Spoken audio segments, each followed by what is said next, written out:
Hey Ryan, it's been 2 years at this point, since you've had a chance to compete. I'm wondering, does it feel real yet, or do you got to wait till Saturday night and you're actually in the cage to know that this is going to happen? Well, this part feels real, I guess. This isn't normal, so yeah, sure. It's just good to be back, man. Yeah. What's the journey been like for you, man? It's been all kinds of COVID and fight cancellations and just trouble getting opponents. What's it been like during this time away for you? It's been frustrating, to be honest. But it's been, obviously, no more than everybody had to deal with for the last year, But fortunately, the gym's been fine, everything's been fine, family's good, everyone else is good, so no complaints there. The COVID canceled the first event, the one against Ricardo Lamas. That was a shame, obviously, for everybody. Rescheduled in August, everything good to go, training. Bogus medical test cancels that, get yanked from the card like 10 days ahead of time, which that was, and then of course like a week later they go, oh yeah, oops, sorry about that, and of course that doesn't fix anything. And then wait, train, finally get a great opponent in Dan Ige, the ranked fight that I was looking for, waiting for a very long time. And then for the first time in a decade, I get hurt. And you go, you got to be kidding me. And but honestly, that was a little bit of a blessing in disguise, I think, because I had a lot of nagging injuries and I had a lot of little things physically that were tough. And having to go to PT every single day, or maybe 4 days a week, for about 3 months straight to try to get everything right. I almost tore my hip flexor off of my femur 3/4 of the way, so managed to avoid surgery. But I really took the time to get everything right physically, and I feel a lot better. And it was extra opportunity to continue to improve tactically, technically, and that's been a fantastic thing. I'm just happy to be here. It's been a long time, but it's good to be back. Yeah, you definitely have a positive outlook about it. And like you said, it's been a bad year for a lot of people. But was there any part along this last 2 years you thought like, is this even worth it anymore? I'm not even getting to compete. Like, what am I doing? What am I chasing after? I'd be lying if I said that there wasn't, like days or moments where you're sitting there and you're a little bit, more frustrated than usual, kind of wondering, you realize it's things like that make me realize how much of everything is outside of all of our control. You work hard, you do your best, but that's life in a nutshell, man. It's like so many of the things that work out could have gone the other way, and it's easy for, all the things that have ever worked out in my life are because I'm awesome, and all the things that don't work out is because I got cheated. But that's a ridiculous way to look at things. So many of the things, you just try your best, you work hard, you do the things that you can do, and they will shake out as they will. And I think fighting is similar to that. All the fights that I haven't lost in a long time. I've done my best when I have been in the ring, but every single person I've ever fought could have come out with a W under different circumstances. And any time that I've struggled, I could have done a lot better. So it's just a reminder that that's just the nature of everything. And a lot of times things look different, from a distance, and that can be distracting. I guess almost like from a fan perspective, you act like if you won, you would always win. If you lost, you'd never beat that guy. Neither of those things are true. So this has just been a good reminder. I'm excited to be here. Friends and family have helped me so much. I couldn't be here without their push, and I'm just thankful. That was very well said. Look, I know you called out everybody in the division, and we're looking for the ranked matchup. You get Ilia. I guess at this point you fight anybody, right, just to fight. But what do you think of the matchup? Because stylistically, it does look like it's a pretty intriguing matchup. Yeah, I'm excited. I think Ilia is a great opponent. He's very tough. He brings a lot of skills to the table, and I was initially told when I got bumped from the rankings due to inactivity that was, beyond my control. I wasn't turning down fights. I was begging for fights, and I got crickets for the most part. And then the ones that did come up, were torpedoed for frustrating and, again, not my, doing. But anyway, when I was told I would be able to fight back in the rankings, I was excited, but due to timing, who's available, that wasn't on the list. And they asked about Ilia Topuria. I looked up who he was. I'd seen him fight prior. He's a very tough guy. I came here to fight the best. He represents a great challenge and a great opponent, and that's why I signed up immediately. I don't turn down fights. If you're good, if you're tough, I don't care who you are. I will fight you. If you're yelling about me and you're not very good, you can buzz right off. But as far as Ilia, he's a tough opponent. I think he's top class. I think that he's as good as many people in the top 15 already. And I look forward to competing against a big challenge on Saturday. And if we come out of there with a good outcome, I want to get right back in. And as far as I'm concerned, I am in the top 10 right now, because you look at how many people have been bumped out. Where I was ahead, we've got people that beat guys that are outside of the top 10 that are now 9, 10, 11, 12. That's fantastic. I'm glad for them. But I'm effectively at that same spot, had it not been for, circumstance. So I would look forward to getting back in and, and sorting out some of that unfinished business. But regardless, I look forward to competing again and again and again in quick succession, as long as I make it out of these things relatively unscathed. Nice. And I was going to say, last thing for me, it sounds like you do kind of want to fight frequently, maybe make up for a little bit of lost time. But do you feel like you're going to have to go on the rampage again, calling people out, or are you hoping that people step up to the plate this time? I think at a certain point, if you put together enough sustained success, people should not be allowed to say no to you. And also, the whole too high risk, high reward. I'm like, get out of my face with that nonsense. And the other thing is, I'm putting my money where my mouth is, because I know how good Ilia Topuria is, I know how tough he is, but the fact of the matter is he's only 2-0 in the UFC, and he just got in recently. And I can't ask other people to do things that I'm not willing to do. And as far as I'm concerned, I'm here to face the best challenges possible. I think that I represent a lot of that to a lot of people, but Ilia represents that to me, and that's why I immediately signed up. And if I put my money where my mouth is and I come out of that with the right direction, I think that kind of demonstrates that other people in my mind ought to be doing the same thing. But regardless, I'm going to fight with everything that I can. I will play with all my skills on Saturday. I'll give it everything I got, and we're going to move forward in the positive direction, win, lose, or draw. Ryan, right behind him. Hey, Luke. Hey, man. Excuse me. Actually, can you come back to me real quick? I'm sorry. For sure, dude. Hey. Ilia's done some interviews leading up to this fight saying, he trains with 30 black belts all the time. He has 7 or 8 submission wins in his 10 pro careers. So for those, and he's obviously boasting about his grappling skills too. For those that aren't familiar with the different aspects of jiu-jitsu, how would you compare his grappling skills to yours inside the octagon? A fight's a fight, and I'm glad that Ilia is confident. If he weren't, he wouldn't belong here. But I'm absolutely one of the best grapplers, if not the best grappler in MMA.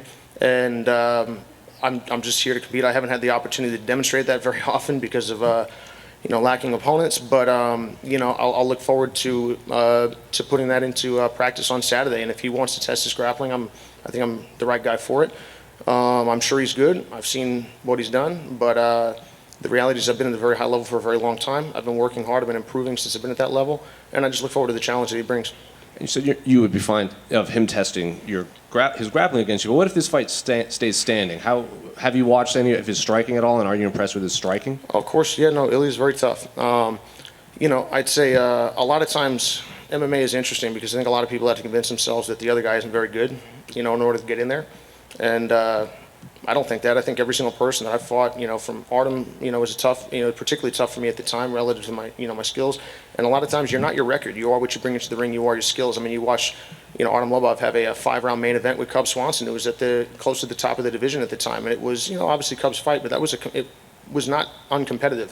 So I guess I would say is, I've fought nothing but tough guys. Ilia is another in that long chain of that. I've competed against the very best in jiu-jitsu for a long time. I continue to train with these people. I continue to train with some of the best MMA fighters in the world. One of my closest friends and training partners and coaches, Tan Lee, is a ONE FC champion at featherweight, and again has knocked out more people than I can count. I can't count very high, but it's still a high number.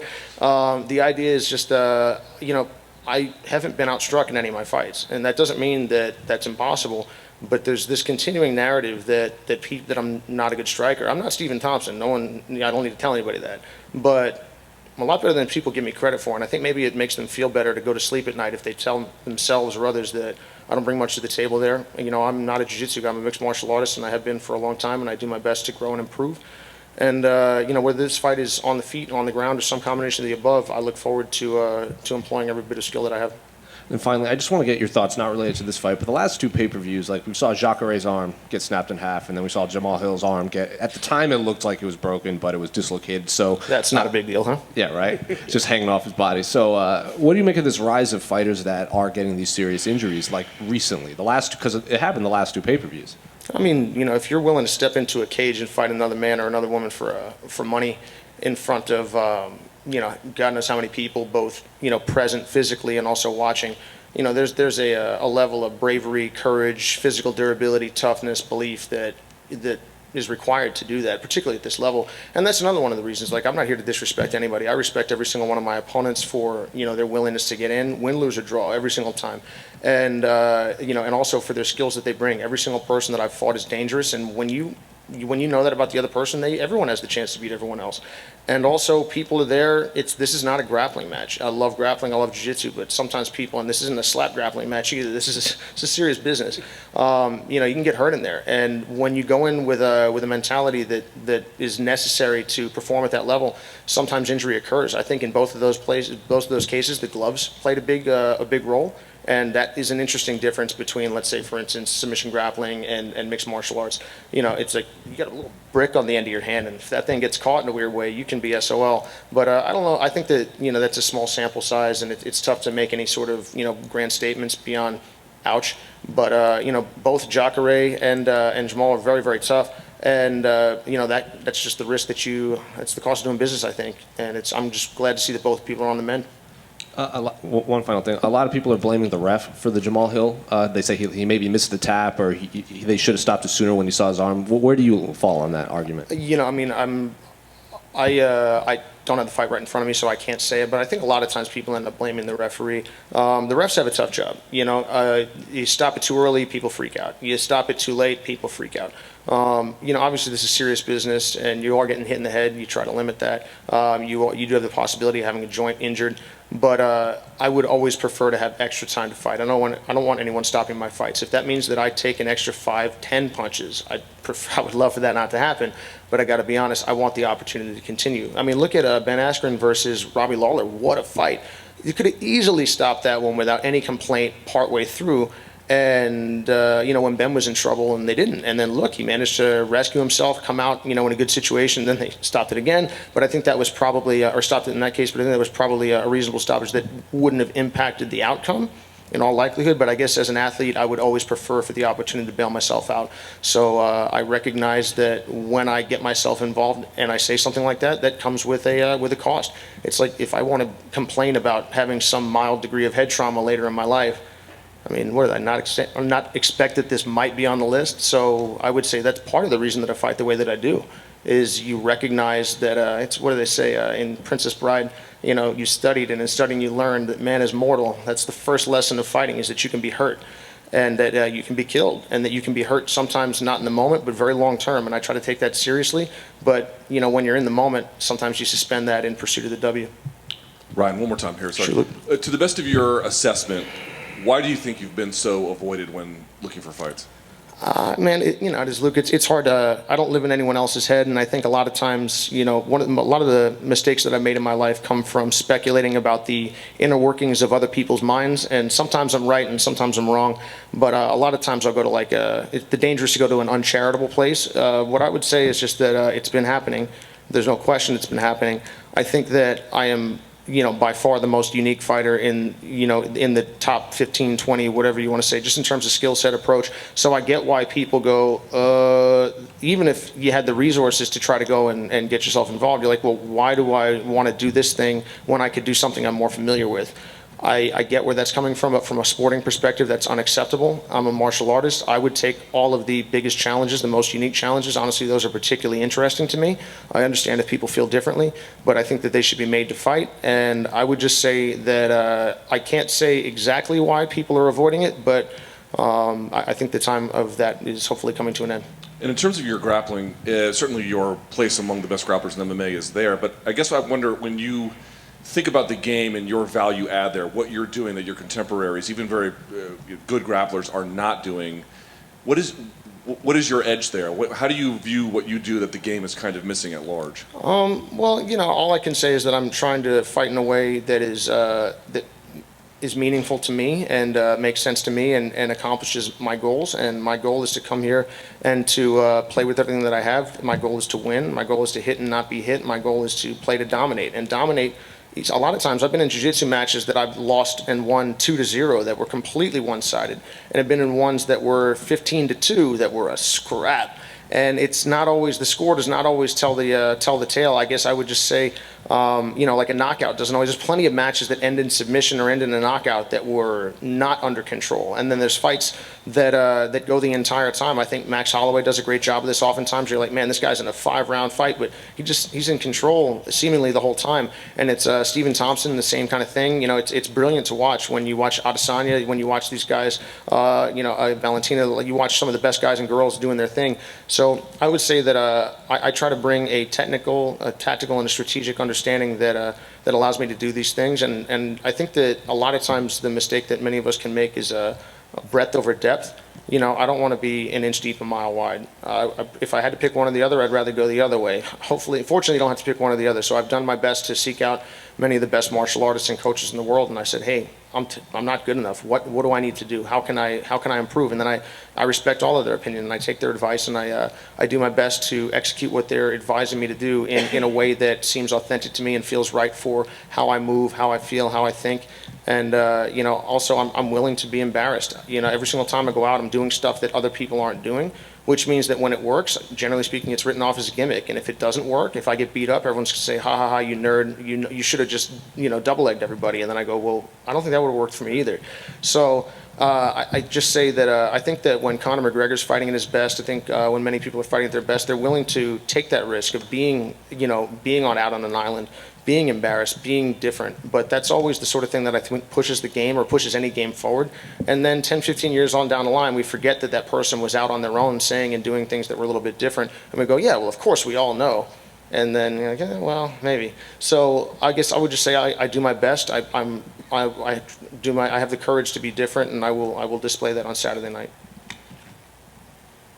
Can I ask you what it means back here in the back? Oh, sorry, sure thing. Hey.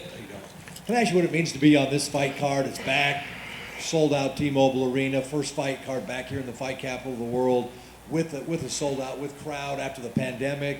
Just your thoughts and being on the McGregor card. Just what does that mean to you? Well, I mean, it's neat. There's no question that it's obviously it's a big event. I've never been a part of something like this going on right now. So, it's not even fight night yet. So I would say it's definitely a neat thing, but. The reality is that it doesn't affect anything for me. There could be 10 million people, there could be no people. They're just not any different. If someone starts to throw a pointed stick or a bottle into the ring and you're allowed to pick it up and use it, that will be different. But it's just you and the other guy and a referee and a ring, and that's all there is to it. I'll do my best. I'll play with everything that I have, and I'll walk in and out of that ring with my head held high regardless of the outcome, because I know that I've prepared with everything that I have. I'll fight with everything that I have, and no matter what, I'm going to move forward in a positive direction and go back and do it again. So, intellectually, I understand that it is neat to be a part of something like this, and I've never done that before, but the reality is that mechanically there's no difference whatsoever. Then just having the fans back, though, after the long layoff, and just having someone there is pretty unique and special, I guess, after a year off. Yeah, I mean, I'm absolutely happy for the UFC, for the fans. It's always it's a neater thing. I mean, as a fan of the sport and sport in general, it's nice to see, fans back in the arenas, for, obviously Euro Championship is going on, right now. And it's a different game when people are in there as a fan. But as a performer, as a player, there is no difference. I don't care if we decide to fight in that hallway or out in this parking lot. I would make a minor adjustment for the hallway or the parking lot just because the floor's harder. That's a real thing. But as long as if they park the Octagon out there, I mean, it's 6 1/2 dozen. I'm glad for everybody. I'm glad for the UFC. It's nice to see a return to at least quasi-normalcy. But again, there is no difference.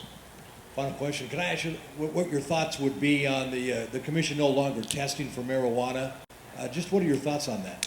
I don't think that that's the sort of thing that should be. It's an interesting thing. There's always, whether it's laws, federally, locally, or commissions doing their thing. A lot of times they're not necessarily in step with how people are, or the people with a capital P. And I guess, to see people, obviously, that we had a sprinter, recently she lost her opportunity to compete in the Olympics. As a result of that, I think that's insanity. I understand that the rules are the rules, and there's a certain level of that, but I think that, this needs to be changed. I don't have a dog in the fight at this point, but it's one where you go, hey man, it's just, is this a big deal? Yes, then fine. Is this a big deal? No, then what are we doing here? I'd like to see that. I'd like to see that adjusted, and I'm glad to see the softening. Again, I'm a big freedom guy. If you want to go hurt yourself, I would strongly advise you not to do it. But hey man, if you want to jump off of that bridge, that's on you. If you want to go smoke 15 pounds of weed every single day, that's on you. You want to sell it to my kid, we're going to have a problem. But other than that, it's just basically, are you injuring anyone and are you taking an unfair advantage? No? Then it's not my concern what you're up to. And I'd like to see commissions, I'd like to see laws reflect that. Ryan over here on your left, just over here. Oh, hey, how you doing? Good. So you talked at length about how you had a long layoff, and it wasn't anything that you did. It was about a bunch of external factors that led to that. Mm-hmm. I'm just curious about, do you plan on competing more after this fight, win or lose? Oh, you're damn right.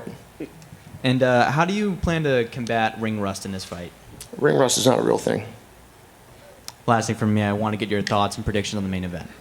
I think there's going to be a great fight. Conor is obviously, we know who Conor is and what he's done. The sport wouldn't be what it is at this point were it not for Conor McGregor, and that's just the truth. Dustin Poirier is a fantastic champion in his own right and has come so far. It's neat to see sometimes when people, they meet early on in their career. And, because they were both trending upwards at that time and continue to, but it's a lot of things have happened in that way. It's neat to see how both have grown. Conor has altered the landscape in a very real way, but he also adjusted the landscape on a technical and tactical level in a certain regard. And it was interesting to see him move away from that in his last fight. His most recent fight. Obviously, he's been getting himself in boxing more, and he was maybe having his eyes on a boxing match as well. But the reality is, this is not a boxing fight. This is not a grappling match. This is not a kickboxing match. Even though it can oftentimes two people can get in there and they almost look like they made an unspoken agreement to do that thing, and it'll end up looking similar. It doesn't have to be that way. And I think that was an interesting, exclamation mark on the last fight, because it looked like one person had an idea that he was going to go in there and run somebody over, and then the other guy decided that this was an MMA fight. Both people have great technical resources. Both are very tough guys. I'm looking forward to a fantastic fight, and I'm sure that Conor will make some adjustments, and that when he does, Dustin will make counter adjustments. I would just say that, I think this sport's a very interesting place with Conor McGregor in it, so I'd like to see him stick around for as long as possible, Dustin as well. I'm just looking forward to a great main event. Thanks, Ryan. Sure. Ryan, can you share some of your why is ring rust not real? Why is it real? Trainers in boxers have said it. Certain fights, there's no unanimity, but some athletes do swear by it. Yeah, I guess I think your mind makes things real. If you forget what it's like to compete, that's an issue. But it's like, let's say I've had coaches tell me like, hey, if you don't feel nervous, you should be nervous. I'm like, oh my God, I was calm. And then you're like, wait a minute. What do they say? It's you can never walk in the same river twice, because even if the river's the same, you're not the same man, you're not the same person. So the reality is that I would just say that I've got more experience in my life. I've competed a lot in my life. I haven't been in the ring in a while, but I hadn't been in the ring in a while against BJ. I hadn't been in the ring a ton before the Elkins fight. I hadn't been in the ring in a while before the Gray fight. I've been a year. I hadn't been in the ring in a while between my last fight regionally and the Ultimate Fighter fight. It had been a year. Each time at those times I was about to walk away from the sport to go do something else, because I didn't perceive a path to where I was hoping to be. But all I can say is that I'll be calm, be composed, and play with everything that I have. I think a lot of times fighters, we're all people, and I'm no different than anybody else. We can all be superstitious, but people want to come up with reasons for why things happen, and have like let's just bottle it up in like power or ring rust or something. Like people tell me, man, why don't you go out and just finish everybody like against BJ? And I'm like, oh, am I allowed to do that? Oh, no way. It's ridiculous. Everything is a time and a place. And, like you zig when you should have zagged, you do the reverse. Everything's different. People miss punches all the time and they go, yeah, slip that. I'm like, no, dude, the other guy just missed. Like there was one against Elkins that I got my hair cut like almost, and I didn't see that one, man. And that was a fight that I think I dominated for 14 minutes and 57 seconds, but definitely not those 3 seconds. And I got away with one. And what would have happened if I got hit in the head? I don't know. I wouldn't love it, I'll tell you that much. But would it have impacted the fight? Very possibly, maybe not. There's certain people in MMA and in anything, you see, they could get hit in the head with a sledgehammer and they seem to be fine. And then oftentimes the wheels fall off at a certain point. But people want to come up with some sort of like tidy phrase for why things happen that we can just write it off and I don't have to think anymore. And I think that's honestly, that happens in martial arts, that happens in everything. And that's why oftentimes I think that activities don't push forward and understanding doesn't deepen. And I would just say, no matter how I feel on Saturday, I will breathe, I will be calm, and I will play with everything that I have on the night. And I don't. If I come out with a good outcome, that's fantastic, and that's what I fully will work to do and expect to do. But if I come out with a not great outcome, I will. I'll accept that. I'll move forward. I'll make the adjustment that I need to make, and it'll be because I did things physically. We live in a material world. Ring rust is this like weird specter that I want to write off. Oh, it's not my fault. Nobody has ever gotten caught with a punch.